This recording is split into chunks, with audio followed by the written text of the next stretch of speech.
Bonjour à tous, 2 janvier 2023, première vidéo. Je vais vous faire un tuto rapide ou simplement vous montrer comment je fais du plaquage bois. J'en ai un petit peu à faire pour une série de petites étagères. J'en profite pour vous montrer tout ça. Allez, c'est parti!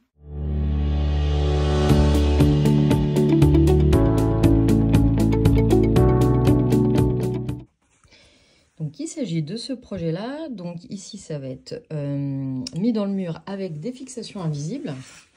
Voilà, j'ai préparé tous mes emplacements ici. Les fixations invisibles qui viennent comme ceci.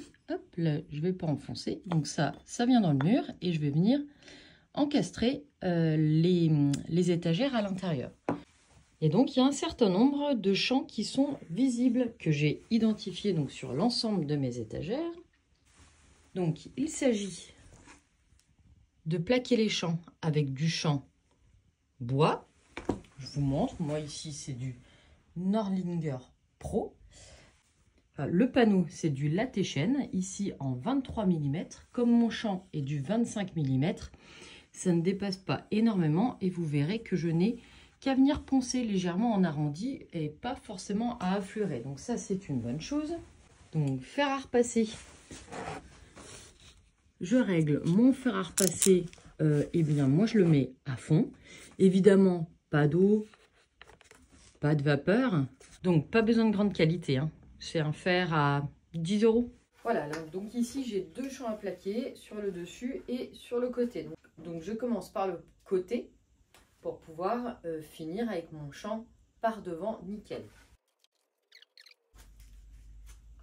Je viens prendre mon champ. Et je coupe avec 2 cm de plus de chaque côté. Donc, comme je le disais, ici c'est pratique puisqu'on est quasiment, la largeur du champ et quasiment l'épaisseur du panneau à plaquer. Sauf que du coup, il faut être quand même assez précis et bien aligné. Je le mets, je laisse légèrement chauffer la colle donc sur ce champ pré-encollé. J'insiste un peu sur les extrémités. Je le repositionne si nécessaire. Je fais un petit peu mes côtés pour appuyer, chauffer la colle sur les côtés. Donc j'ai un petit morceau de bois, petite chute, qui va me permettre de venir plaquer pendant que la colle sèche, refroidit donc sèche.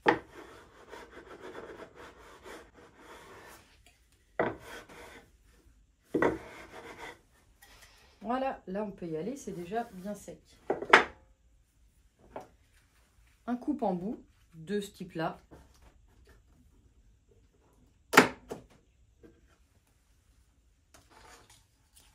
Donc je vous disais, c'est du champ pré-encollé qui vient donc du coup se liquéfier lorsqu'on la chauffe au fer à repasser ou à autre chose, hein, avec une encolleuse c'est encore mieux, et qui vient directement adhérer au support. Voilà, donc là je vais vous montrer, on voit bien la colle, voilà, qui chauffe, et c'est là qu'on va pouvoir plaquer. C'est là donc que c'est utile de prendre ça, puisque la colle est suffisamment chauffée.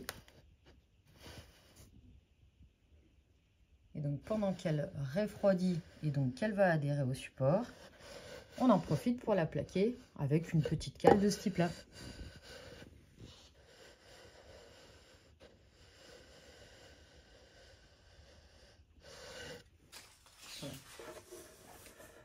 Je calcule bien ma dimension, donc c'est encore plus facile quand on peut faire par le dessus.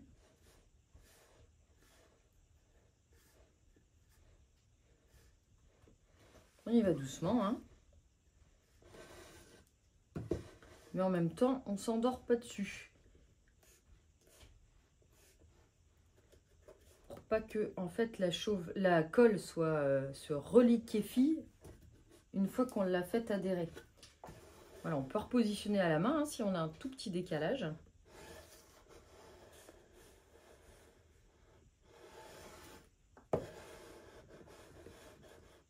Et n'hésitez pas à appuyer. Bon, pas comme un bœuf, hein, mais il faut que ça plaque quand même.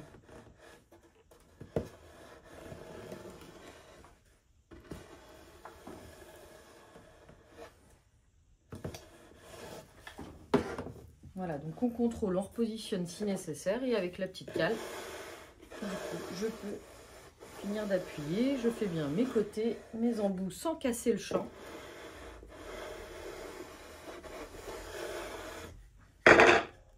Voilà, et là, on est déjà bien collé. Mon coupe-en-bout.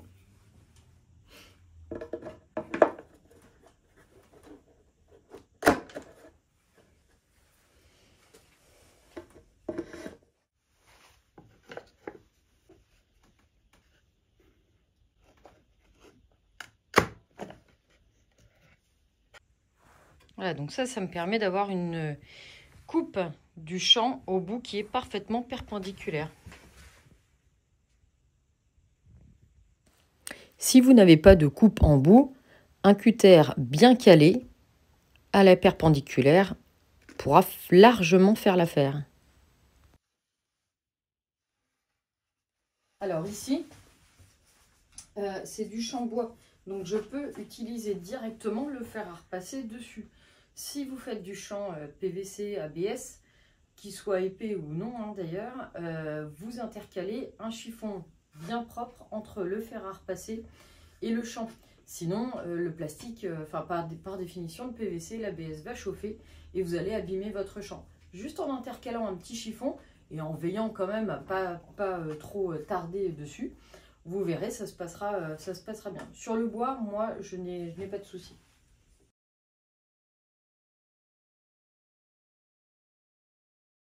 Bon, la petite astuce, hein, vous pouvez le repincer à chaque fois avec ce type de petit serre-joint ou une pince.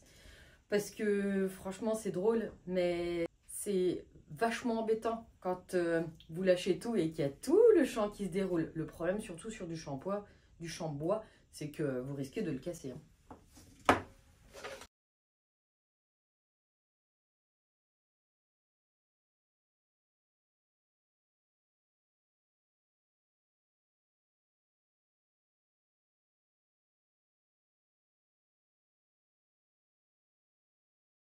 Donc j'ai plaqué tous mes champs. Donc je vais pouvoir passer au ponçage. Je mets un grain 120. Donc j'ai pas besoin de trop attaquer, au contraire il va falloir être assez délicat. Donc si le pad est pas forcément neuf, c'est pas plus mal, ce qui est mon cas ici. Alors comme je précisais ici, j'ai la largeur à 2 mm près quasiment de mon panneau. Donc en fait j'ai pas réellement à affleurer. Si toutefois j'avais un panneau de 19 mm avec mon champ de 25 mm, je devrais affleurer d'un côté et de l'autre. Donc plusieurs solutions, soit on a une affleureuse de champ, soit on a ce type de petit, moi j'avais ça sur mon affleureuse Makita, un petit guide qui va permettre en fait d'avoir ce roulement ici et d'utiliser juste une fraise en quart de rond et d'utiliser ce guide bien réglé pour venir affleurer. Après, on a aussi évidemment, hein, voilà, celle-ci est morte. Super. Ensuite, on a des fraises à affleurer directement avec le roulement, fraise droite ou en quart de rond également. On peut venir affleurer avec un ciseau à bois bien affûté, pourquoi pas. Vous avez aussi les araseurs de champ de ce type. On pince le champ et on vient tirer. Je ne vous les conseille pas sur du champ bois. Je trouve que ça fait pas mal d'arrachement, même si il est encore bien affûté et de bonne qualité.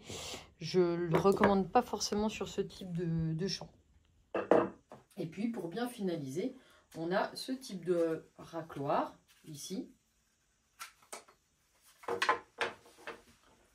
Vous mettez à plat.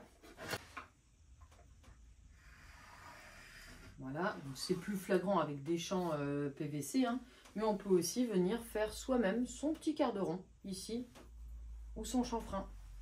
C'est des racloirs carburant. Donc ici, je peux venir le faire à la main. Donc ça, c'est dans le cas où on a vraiment beaucoup plus de déplacement de chaque côté, c'est-à-dire l'hypothèse où on a un champ qui est plus grand, ce qui est la plupart le cas la plupart du temps. Ici, encore une fois, je ne suis pas embêtée, donc je vais pouvoir venir poncer directement et faire ma finition avec la ponceuse tout simplement.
Au passage, je vous montre un Klamex Flexus P14, donc avec les petits picots qui sont rétractables, ce qui va me permettre de faire mon montage plus facilement des étagères. Vous verrez dans le résultat final.